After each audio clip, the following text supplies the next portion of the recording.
Okay, so question 2 from quiz 1. We've got a network diagram. So God help me, I'm going to try and replicate it because every time I have a diagram, I just like to draw that diagram for myself so that I can write on it as much as I like and not have to worry about messing up the question. Oh God.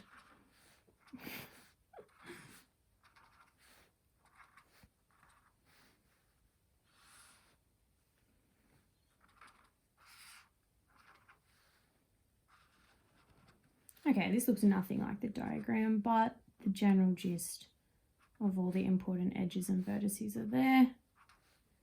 That's all that matters really. Okay, so we've got 4, 5, 2, 3, 1, 6, 4, 3, and 6. Okay, and this is the source up here, and this is the sink. Now, there are 2 ways of working out this question. You could go through and sort of work out, all right, how much can I send through here? I can send 4 through here, but I can only send 3 through here. And I can only send 1 through here. So really, I can only send 1 through that. So you could say that the flow here is 1, 1, 1. So only 1 is going to make it to the sink. Here I can send 5, 6, but then I can only send 4. So really the flow here, the maximum flow is 4. So only 4 is going to make it to the sink. And then here, the most I can send is 2. So only 2 is going to make it to the sink here. And then what made it to the sink? 1 plus 4 plus 2. So your maximum flow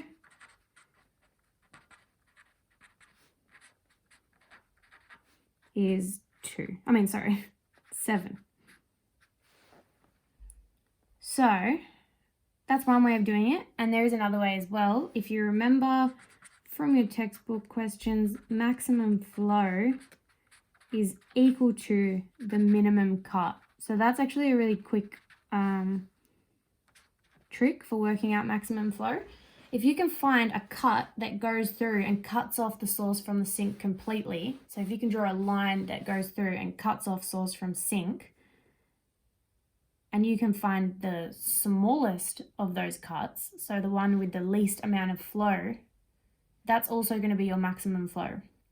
So let's forget about these little numbers that we just drew in and pretend we're just approaching the question from the start again and trying to find the minimum cut. We need to cut off all 3 lines, but how are we going to cut them off? Well, we want to cut off the smallest. We want to find the minimum cut. So let's try and cut off the smallest numbers. So here we'll come through 1 because 1, why would we go through 4 or 3 when we can go through 1? 1's the smallest. Then along here, we need to cut this pathway off as well.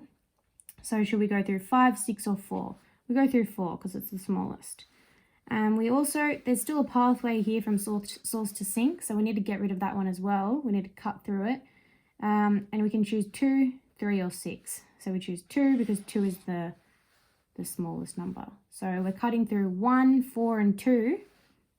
So our minimum cut is 1 plus 4 plus 2, which again is 7. So you can work it out either way. Either way, it gives you 7. So the answer should be C for question 2. Okay, now question 3. Lucy and Henry each invest $8,000. Okay, question 4.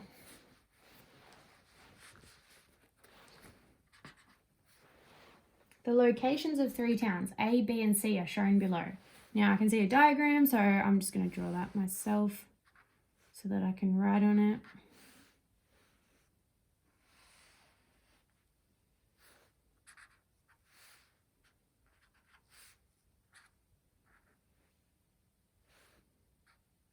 So I'll just copy down their diagram. Okay, town C is due south of town A, all right? So this is south, this is north up here. The angle CAB is 48 degrees, so that's already there as well. The bearing of town A from town B. Now that's what they want to know. The bearing of town A from town B is, so the bearing Well, if we're up here, the bearing, we start at north and we come around until we find our direction that we want to point in. But because it says the bearing of town A from town B, so from is the key word there, that's telling us where we're going to start our bearing. So that's telling us where on this diagram we're going to start. So from town B, that means we go straight to town B here. This is where we start. And this is where we're drawing our bearing here. So that means we need to set up a little compass of our own here so we can see north. Okay, so we want the bearing of A, which is up here, this direction here, from B. So if we're starting here from B, and we always start from north, and then we come around, start from north or 0, until we get to the direction of A. So where's A? Well, that's the direction of C. We need to keep going.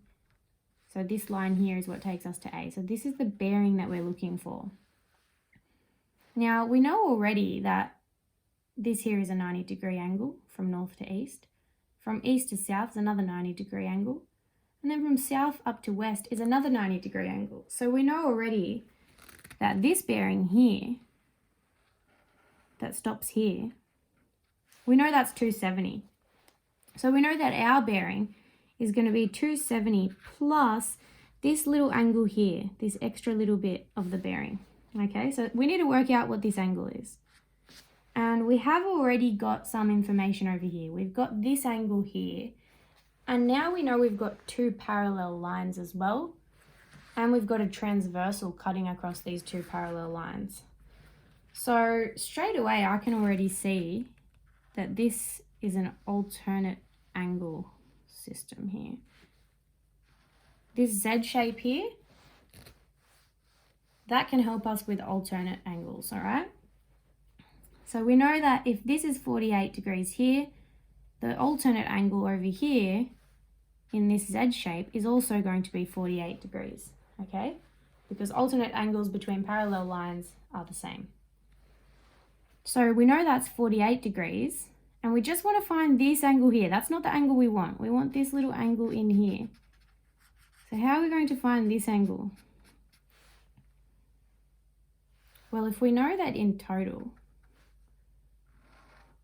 this is a right angle from north to west, and we know that part of it is 48 degrees, and it needs to add up to 90 because it's a right angle, then we can just subtract 48 from 90, and that should give us this leftover bit here.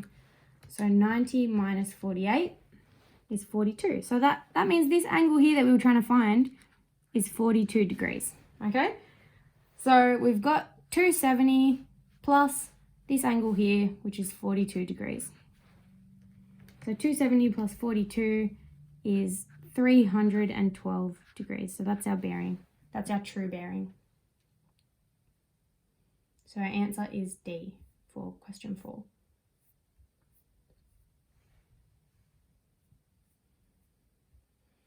All right, question 8.